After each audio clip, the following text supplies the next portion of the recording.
Listen to part of a lecture in an architectural history class. So, last week we started our unit on residential architecture in the United States. So today we'll be surveying a number of architects who made contributions to residential architecture in the 19th century. Now, it's worth noting that people who designed homes at that time probably had to deal with a certain amount of discouragement, since there were other architects who thought it was more respectable to design the kind of buildings and maybe other structures that were less utilitarian in their function. In fact, an article from an 1876 issue of a journal called The American Architect and Building News stated that, and this is a quote, they stated that the planning of houses isn't architecture at all. So keep that journal article in mind as we look at the work of an architect named Harriet Morrison Irwin. Harriet Morrison Irwin was from the South, born in North Carolina in 1828. At the time, there weren't many architects from the southern United States, and, as you might imagine, very few of them were women. So, Irwin was really a pretty exceptional case, and she wasn't even formally trained as an architect. Her educational background was in literature. Yes, Vicki? So, she just had, a natural gift for architecture? Yes. She was actually a writer for several years, but she did have a penchant for math and engineering, so she read a lot about it on her own. Especially the architectural essays written by the British critic, John Ruskin.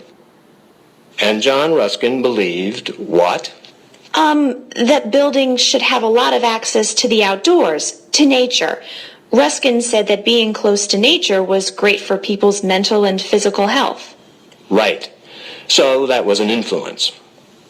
Now, Harriet Irwin's contribution to architecture was relatively minor, but still quite interesting and unique. She designed a house with a hexagonal shape. Josh? A house with 6 sides? Instead of the standard, 4-sided home? Yeah. The rooms inside the house were also hexagonal, 6-sided. Huh. So one important thing was that the rooms were arranged around a chimney in the center of the house, which could provide heat for the whole house through flues, small air passageways into each room, as opposed to having a fireplace in every room, which would require more cleaning and make the air inside the house dirtier. The house's shape also allowed for more windows. Each room had a large wall that could fit a couple of big windows, giving every room a nice view of the outdoors.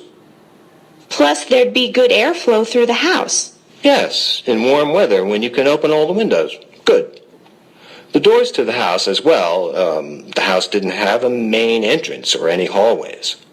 So there could be a couple of entry doors in different places, which, like the windows, provided ready access to the outdoors. So what other advantages might there be to hexagonal rooms? Okay, think about cleaning. What part of a room is usually the hardest to clean, like to sweep with a broom? Oh, the corners. Because in square or rectangular rooms, the corners are at 90-degree angles. It's hard to reach all the dust that gathers in the corners. But if Irwin's rooms were closer to a circle than a square, it'd be easier to reach all the dust and dirt with a broom, right? Exactly. Now, biographers who wrote about Irwin in the 19th century, I feel, sort of downplayed the ingenuity of her design. But I think if she had designed this house today, those same biographers would praise her for coming up with a floor plan that emphasized function, efficient function of a house, as well as a design that's creative and unique. In any case, 3 houses were built in Irwin's time that used her hexagonal design. And in 1869, when she was 41, Irwin became the first woman in the United States to receive a patent for an architectural design. And that speaks volumes, if you ask me.